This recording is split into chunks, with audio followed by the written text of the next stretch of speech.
l'histoire de la passion. Voilà la réflexion que nous vous proposons ce soir, ou du moins ce dimanche de la passion des rameaux et de la passion de notre Seigneur Jésus-Christ. Le carême prend pratiquement fin et nous entamons la semaine sainte. Une nouvelle étape dans la montée à Jérusalem avec Jésus, avec Christ, qui ne craint de rien lorsqu'il s'agit, chers et frères, d'accomplir la volonté de celui qu'il a envoyé parmi nous. Cet événement de la Passion marque un tournant décisif, une nouvelle étape, une étape cruciale pour notre existence et pour notre civilisation de paix, d'amour, de liberté et de fraternité, pour notre survie.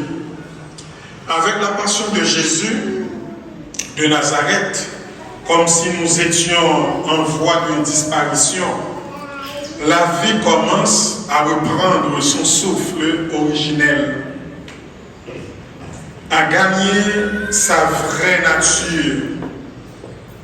Pour se préparer à sa passion aujourd'hui, Christ a écouté toute sa vie la parole de foi de son Père, la parole de délivrance, en qui, en son Père, il a mis toute sa confiance, comme le Père a mis aussi toute sa confiance en lui. Il espère en son Père, son secours. C'est ici, il s'est livré librement. Je n'ai pas caché ma face, la première lecture, Isaïe chapitre 50, devant les outrages. Je sais que je ne serai pas confondu. Le psaume 21, mon Dieu, pourquoi m'as-tu abandonné? Par ce cri d'espérance, Jésus, Messie, confirme que Dieu seul a la réponse exacte à ce que nous vivons au jour le jour. Problèmes, guerre, pandémie, famine, blessures, misère, rejet, incompréhension, maltraitance, jugement, condamnation à mort. Oui, frères et sœurs, il est notre ami infaillible qui se tient près de nous, sur qui nous pouvons compter sur sa délivrance imminente et son salut au moment favorable. Il s'est abaissé, nous dit Saint Paul.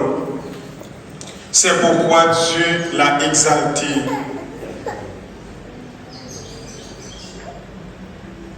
La grandeur de la passion du Christ vient de son obéissance, de son abaissement, pour mettre Dieu et l'homme au centre de sa vie, au-dessus de sa vie. Rien n'est très cher pour Jésus que le salut du Seigneur Dieu pour l'humanité. Il vient sauver l'homme, la création.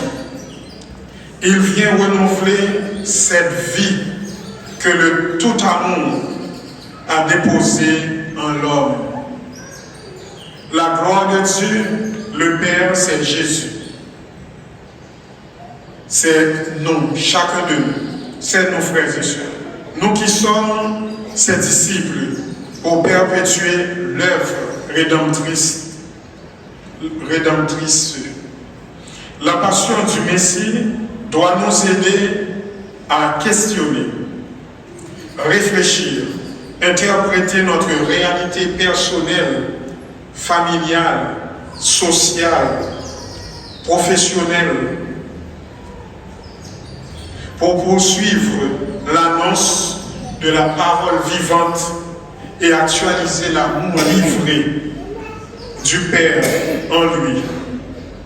Le Seigneur continue aujourd'hui d'être capturé, frères et sœurs, d'être jugés, méprisés, condamnés, déportés, comme pour les enfants ukrainiens, insultés, aidés, défendus,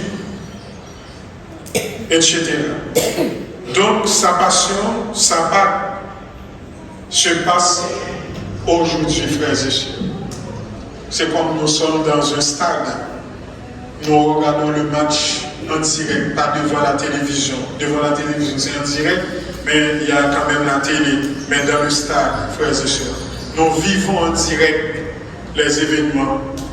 Bien qu'avec des acteurs différents, c'est vrai, si quand nous regardons le monde, ce qui se passe dans le monde, nous avons d'autres acteurs, d'autres pilotes qui voient le mal, qui constatent, qui observent, qui ont la possibilité de faire quelque chose et ont choisi de ne rien, ou choisissent de ne rien faire, frères et sœurs. Donc pour ainsi dire, comme protagonistes avec les disciples, en parlant de nous, les gens, les autorités qui étaient là, cette foule,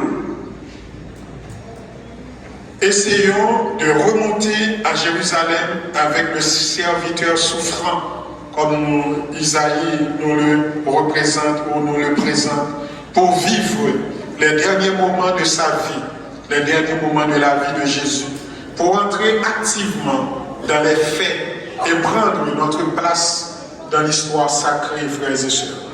Dieu continue vraiment son économie du salut avec nous aujourd'hui et demain, des générations avec nos enfants, nos descendants. Donc les événements de la Passion nous permettent-ils ou vous permettent-ils de vous identifier au Christ serviteur souffrant?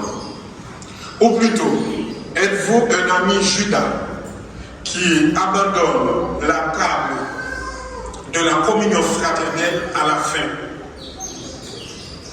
Ou encore, le mauvais âme qui n'a pas su saisir son unique chance à la fin?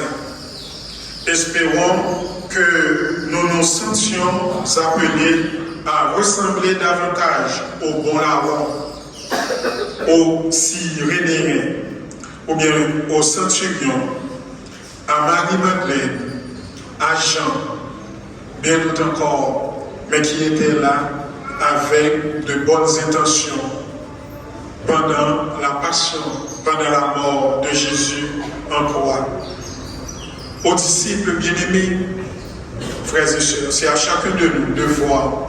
Donc qu'il en soit ainsi, puissiez-vous vivre une semaine sainte, unique, et que l'Esprit du Seigneur fasse ressusciter quelque chose de votre vie. Que la parole habite en vous, en chacun de vous, dans toute sa richesse. Qu'elle vous dirige encore aujourd'hui. Mais soyez à l'écoute.